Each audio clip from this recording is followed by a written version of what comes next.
بسم اللہ الرحمن الرحیم۔ ہم گاؤں میں رہا کرتے تھے۔ ماموں لاہور جیسے پر رونق شہر میں رہائش پذیر تھے۔ جب گرمی میں چھٹیاں ہوتیں ان کے بچے ہمارے یہاں آتے تو بہت خوش ہوتے۔ وہ کہتے گاؤں کی زندگی اچھی ہے۔ مجھے شہر بارے کرید ہوتی کہ لاہور کیسا ہے، وہاں کی رونقوں کے بارے میں پوچھتی۔ لاہور بہت خوبصورت شہر ہے۔ وہاں پھولوں بھرے باغات اور پارک ہیں، شاہی مسجد، شاہی قلعہ، بڑے بڑے شاپنگ مالز۔ غرض ایسا نقشہ شازیہ کھینچتی جی چاہتا کہ ابھی اڑ کر لاہور پہنچ جاؤں۔ اس بار گرمیوں میں ماموں آئے، چند دن رہے، جانے لگے تو مجھ سے پوچھا شبانہ چلو گی؟ شازیہ اور ملیحہ نے کہا تھا کہ واپسی میں تم کو ضرور ساتھ لیتا ہوں۔ میں فوراً تیار ہو گئی کہ لاہور دیکھنے کا درینہ اشتیاق تھا۔ امی سے پوچھا کیا ماموں کے ساتھ جاؤں؟ انہوں نے منع کر دیا۔ دراصل میری منگنی ماموں کے بیٹے یوسف سے ہو چکی تھی۔ وہ چاہتی تھیں کہ میں اپنی ہونے والی سسرال جا کر نہ رہوں، مگر میں کب ماننے والی تھی؟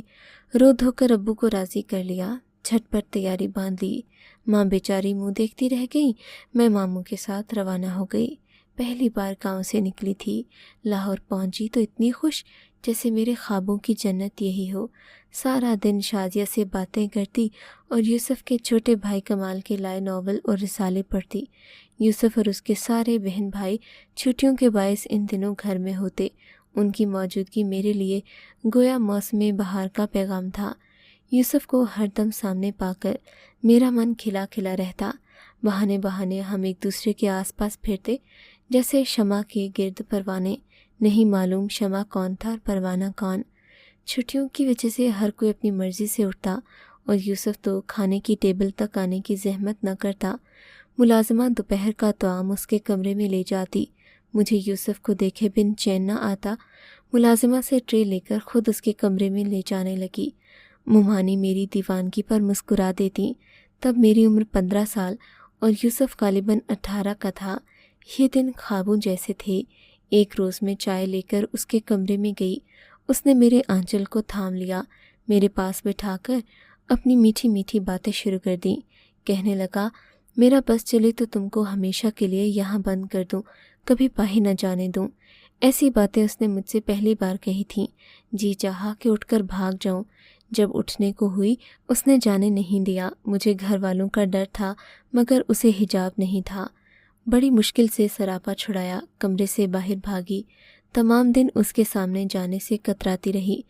اگلے روز کھانے کی ٹرے لے کر اس کے کمرے میں نہ گئی بلکہ ملازمہ کو بھیج دیا۔ اس نے یہ کہہ کر ٹرے واپس کر دی کہ آج کھانا نہیں کھاؤں گا۔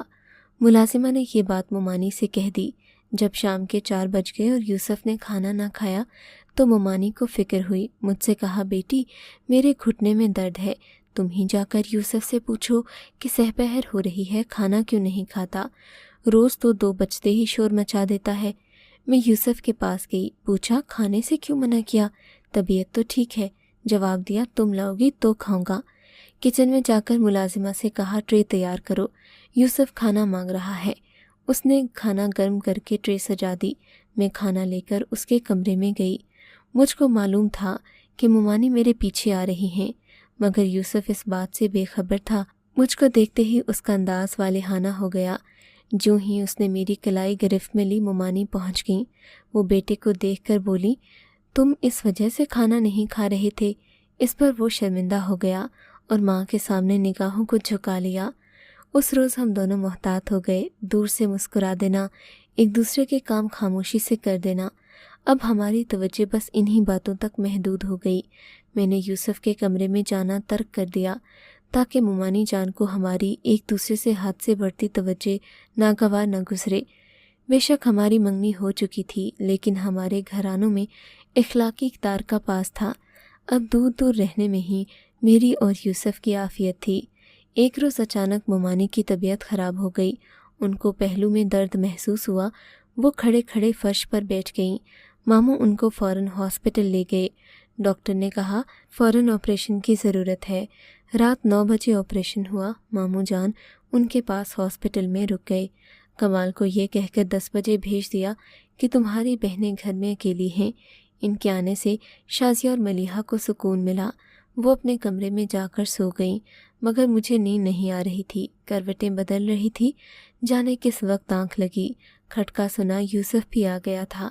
میں نے لائٹ آف کر دی اور آنکھیں بند کر کے لیٹ گئی، جیسے یوسف کے آ جانے سے مجھے بھی سکون مل گیا ہو۔ ابھی نیم کنودگی میں تھی کہ احساس ہوا کوئی میرے نزدیک ہے۔ پہلے تو سمجھی کوئی خواب دیکھ رہی ہوں، پھر ایک جھٹکے سے میری نیند ٹوٹ گئی۔ میں خواب نہیں دیکھ رہی تھی، ایک بدصورت حقیقت سے دوچار تھی۔ میرے اعتبار پر ضرب لگانے والا خود میرے مستقبل کا محافظ تھا۔ اسے کہنا چاہا کہ ہمارے درمیان شادی تک مقدس فاصلہ برقرار رہنا چاہیے، مگر اس کے کان بہرے ہو گئے۔ یوسف نے میرے اور اپنے درمیان کی مقدس دیوار کو گرا دیا۔ دکھ سے رونے لگی کہ کیوں ماں کی بات نہیں مانی اور یہاں آ گئی۔ امی کی بات نہ مان کر میں نے بڑا دکھ جھیلا، کاش ان کی مان لی ہوتی تو یوں بے قیمت نہ ہوتی۔ یوسف کی اس دیوانگی پر میں مرجھا کر رہ گئی، میری روح ٹوٹ پھوٹ گئی اور دل کے سارے چراغ بجھ گئے۔ اب مجھ کو یہ خدشہ ڈرانے لگا کہ ابھی شادی میں دیر ہے، اگر راز کھل گیا تو میرے اور اس کے والدین کی نظروں میں ہماری کیا وقت رہ جائے گی۔ تبھی میں گھر واپس جانا چاہتی تھی۔ ممانی ہاسپٹل سے لوٹی تو یوسف بدل چکا تھا، شاید وہ بھی شرمندہ تھا، بات نہ کرتا، سر جھکا کر پاس سے گزر جاتا، بظاہر معصوم اور بے ضرر نظر آتا۔ ممانی کچھ بہتر ہو گئی، میں نے گھر جانے کی رٹ لگا دی۔ یوسف نے کسی رد عمل کا اظہار نہ کیا، گویا اس کے دل سے میری چاہت جاتی رہی۔ ان دنوں وہ 3rd ایئر کا طالب علم تھا۔ تعلیم مکمل ہوتے ہی اچھی ملازمت مل گئی، سبھی اسی دن کے انتظار میں تھے۔ ممانی اور ماموں نے یوسف کی شادی کے لیے کہا۔ ان کی حیرت کی انتہا نہ رہی جب اس نے شادی سے انکار کر دیا۔ ہمارے گھر میں جب اس کے انکار کا چرچا ہوا، یہ بات سنتے ہی میں بے ہوش ہو گئی۔ سوچ بھی نہیں سکتی تھی کہ وہ یوسف جو مجھ سے اتنی محبت کرتا تھا، یکایک اس کو کیا ہو گیا ہے جو شادی سے انکار کر رہا ہے۔ بالآخر وجہ بھی سامنے آ گئی۔ دراصل اس کو اپنے دفتر میں ساتھ کام کرنے والی لڑکی پسند آ گئی، اس کی زلف کا اسیر ہو گیا، اس کے ساتھ شادی کرنا چاہتا تھا۔ انہی دنوں اس کو لندن جانے کا چانس مل گیا۔ وہ اس لڑکی سے شادی کا وعدہ کر کے بیرون ملک چلا گیا۔ وہی نہیں، میں بھی اس کا راستہ تکتی رہ گئی۔ 2 سال بعد لوٹا تو اور بھی بدل گیا تھا۔ اس نے آنکھیں ماتھے پر رکھ لی تھیں۔ مجھے بات کرنے کا موقع ملا۔ پوچھا، یوسف خدا کے واسطے بتاؤ تو صحیح، میرا قصور کیا ہے؟ جواب دیا، تمہارا کوئی قصور نہیں، سب قسمت کا قصور ہے۔ یہ عجیب و غریب جواب سن کر میرا دل ماندہ اور بھی افسردہ ہو گیا۔ ماموں ممانی نے اس پر دباؤ ڈالا، مجھ سے شادی پر بہت مجبور کیا، مگر وہ نہیں مانا۔ اب میری جانب نظر اٹھا کر بھی نہ دیکھتا۔ بالآخر یوسف نے اپنے والدین کو بتا دیا کہ مستقل سکونت کے حصول کی خاطر غربت دور کرنے کی غرض سے اس نے لندن میں امیر گھرانے کی لڑکی سے شادی کر لی ہے۔ میرے حرمہ نصیب والدین نے اس طویل انتظار کے بعد بالآخر میری شادی غیروں میں کر دی، کیونکہ عمر کافی ہو گئی تھی۔ سسرال والے سفید پوش لوگ تھے، شوہر کی تنخواہ اتنی نہ تھی کہ سارے کنبے کا گزارا خوش اسلوبی سے ہو جاتا۔ انہوں نے مجھ کو مشورہ دیا کہ تم کسی اسکول میں ٹیچر لگ جاؤ، ہمارا گھرانہ خوشحال ہو جائے گا، کیونکہ زندگی کے ہر میدان میں ایک اکیلا اور 2 11 ہوتے ہیں۔ مشتاق میرے شوہر کا نام تھا۔ گھر میں ان کی 4 چھوٹی بہنیں بن بیاہی تھیں، 2 بھائی تھے جو تعلیم حاصل کر رہے تھے، ساس گھر کا انتظام سنبھالتی، سسر بھی ریٹائرڈ تھے۔ کمانے والے اکیلے مشتاق ہی تھے، مگر اس گھر کے سب سے بڑے بیٹے تھے، گویا زندگی کی گاڑی انہی کے دم سے گھسیٹ رہی تھی۔ میں نے ان کا کہا مان لیا اور گھر سے قریب ایک اسکول میں نوکری کر لی۔ اس طرح اپنے گھر اور خاوند کو سپورٹ دی۔ ہمارے گھر کا خرچہ ایک مناسب ڈگر پر چلنے لگا۔ 2 چھوٹی بچیوں کی ماں بن گئی۔ ان دنوں میری ساس ان کو سنبھالتی تھیں۔ وہ میری کمی محسوس کرتی، مگر اپنے گھر کا سکون بنائے رکھنے کو سروس کرنا میری مجبوری تھی۔ ان دنوں تو اس بات کا بے حد احساس ہوتا کہ یوسف سے محرومی کے ساتھ ساتھ غربت بھی میرے نصیب میں لکھی گئی، مگر آج سوچتی ہوں کہ اچھا ہوا اس خود غرض سے شادی نہیں ہوئی۔ آج ساس، نندیں، دیور اور مشتاق سبھی میری قدر کرتے ہیں، تاہم ایک کسک سی ہوتی ہے کہ اس روز امی کا کہا مان کر لاہور نہ جاتی تو میری پرسکون روح پر ایسا کاری گھاو نہ لگتا۔ جب تک جیوں گی یہ گھاو ہرا رہے گا، عمر بھر مجھ کو تکلیف دیتا رہے گا۔